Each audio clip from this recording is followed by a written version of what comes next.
नमस्कार दोस्तों, मेरा नाम है Sonu. Welcome to the channel again. आज के वीडियो में हम बात करने वाले हैं कि कैसे आप लोगों को अपनी बातों से इन्फ्लुएंस कर सकते हैं और अपने अंदर एक लीडरशिप क्वालिटी बिल्ड कर सकते हैं। इसलिए मैं आज आपके साथ 4 प्रिंसिपल शेयर करने वाला हूं जो आपको एक बेटर लीडरशिप क्वालिटी क्रिएट करने में हेल्प करेंगे। तो बिना टाइम वेस्ट किए वीडियो को स्टार्ट करते हैं। प्रिंसिपल नंबर 1 है begin with praise and honest appreciation. जब भी आप किसी से कुछ सीरियस इशू के बारे में बात करना चाहते हैं तो अपना कन्वर्सेशन हमेशा एक छोटी सी तारीफ से शुरू कीजिए जो बिल्कुल ऑनेस्ट होनी चाहिए, ताकि आपके सामने वाले पर्सन को लगे कि आप सच में उसके बारे में अच्छा बोल रहे हो। तब कुछ टाइम बाद आप अपना एक्चुअल मैटर डिस्कस कर सकते हो।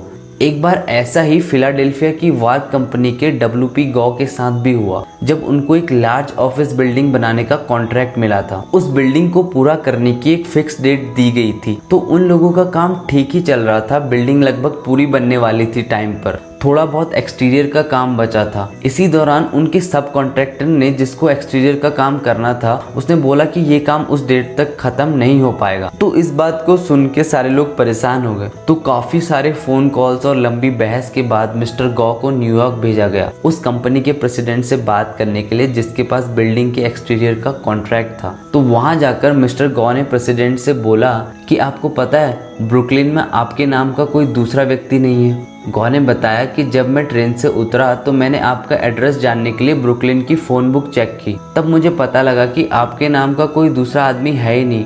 प्रेसिडेंट ने सरप्राइज होते हुए गौ से कहा, मेरे को कभी इस बात का पता ही नहीं था। तो फिर प्रेसिडेंट ने बड़े इंटरेस्ट के साथ फोन बुक चेक की और बड़े प्राउड से कहने लगा कि मेरा नाम थोड़ा अलग है।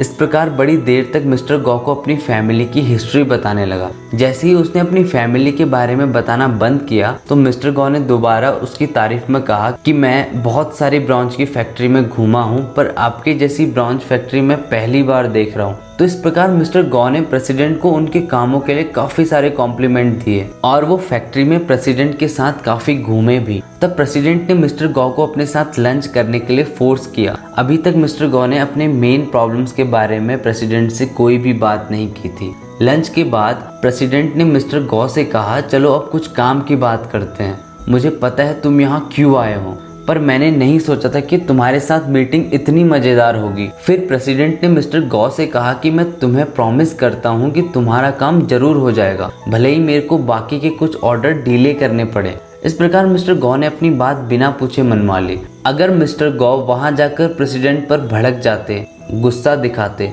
तो शायद उनका ये काम पॉसिबल नहीं हो पाता। दोस्तों, मैक्सिमम लोग सिचुएशन को सही तरीके से डील नहीं करते। वो सुधारने के बजाय सिचुएशन को और ज्यादा बिगाड़ देते हैं। इसलिए अगर हम कन्वर्सेशन अच्छी बातों से स्टार्ट करें तो उससे पॉजिटिव रिजल्ट मिलने के चांसेस काफी बढ़ जाते हैं। अगला प्रिंसिपल है call attention to people's mistake indirectly. इसको हम एक छोटे एग्जाम्पल से समझते हैं। चार्ल्स कॉब एक बार अपने एक स्टील मिल से गुजर रहे थे, तो उन्होंने देखा कि उनके कंपनी के कुछ एम्प्लॉइज नो स्मोकिंग जोन में स्मोकिंग कर रहे हैं। तो चार्ल्स ने उन सब लोगों को एक एक सिगार दी और बोला कि मुझे बहुत खुशी होगी अगर आप थोड़ा बाहर जाकर इनको पियोगे। तो वो एम्प्लॉइज जानते थे कि चार्ल्स को पता है उन्होंने रूल तोड़ा है, फिर भी चार्ल्स ने हमसे कुछ नहीं कहा, बल्कि एक छोटा सा प्रेजेंट देकर हमें इम्पोर्टेंट फील कराया। और इस बात के लिए उन्होंने चार्ल्स की तारीफ की और उसकी बात मानी भी। अगर चार्ल्स ये करने के बजाय बोलते कि तुम लोगों को दिख नहीं रहा है क्या, ऊपर बोर्ड लगा है नो स्मोकिंग का, फिर भी तुम लोग स्मोकिंग कर रहे हो, तो वो लोग चार्ल्स की बात को मानते बट चार्ल्स को हेट करने लग जाते।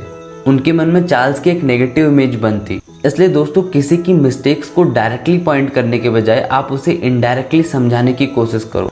थोड़ा सा पोलाइटली उस मिस्टेक के बारे में बात करो, ताकि सिचुएशंस को बिगाड़ने के बजाय आप उसे सुधार सको। इनडायरेक्टली बात करने से आप उन लोगों का दिल भी जीत सकते हो जो बहुत जल्दी बुरा मान लेते हैं बातों का। दोस्तों, ये प्रिंसिपल आप अपने फैमिली, फ्रेंड्स, कलीग, हर किसी के साथ यूज कर सकते हो। अगला प्रिंसिपल है talk about your own mistake first. एक लीडर की बेस्ट क्वालिटी होती है अपने सामने वाले के पॉइंट ऑफ व्यू को उसके लेवल से समझना, उसकी मिस्टेक्स को समझने के लिए खुद को उसकी जगह पर रखकर सोचना।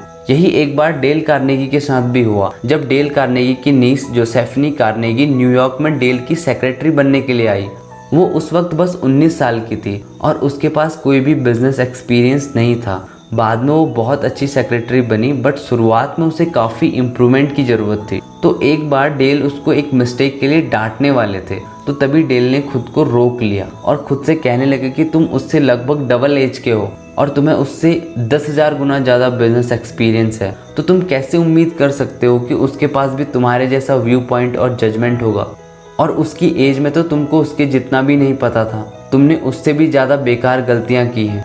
इतना सोचने के बाद डेल को रियलाइज़ हुआ कि एक्चुअल में जोसेफनी अपनी 19 की एज में उसकी 19 की एज से बहुत बेहतर है। तो उसके बाद जब भी जोसेफनी कोई मिस्टेक करती थी तो डेल उससे बड़े अच्छे से कहते थे कि तुमने एक मिस्टेक की है और हर किसी से मिस्टेक होती है, हम गलतियों से ही सीखते हैं। पर तुम्हें नहीं लगता कि अगर तुमने ये सही किया होता तो और ज़्यादा अच्छा होता? तो इस प्रकार हम अपने सामने वाले की गलती को पॉइंट करने से पहले खुद की गलती से स्टार्ट कर सकते हैं। इससे आपके सामने वाले पर्सन के ज़्यादा चांसेस हैं कि वो अपनी गलती अच्छे से सुनेगा और एडमिट भी करेगा और आपके बारे में एक पॉजिटिव इमेज बनाएगा। अगला प्रिंसिपल है ask questions instead of giving direct orders. दोस्तों, किसी को भी डायरेक्ट ऑर्डर सुनना पसंद नहीं होता, फिर चाहे वो किसी बुरी सिचुएशन को ठीक करने के लिए दिया गया हो। और एक थोड़ी देर का ऑर्डर बहुत लंबे समय तक नाराजगी का कारण बन सकता है। ऐसा ही एक इंसिडेंट हुआ एक स्कूल टीचर के साथ, जब उसके एक स्टूडेंट ने स्कूल के शॉप का एंट्रेंस अपनी कार को गलत तरीके से पार करके ब्लॉक कर दिया था।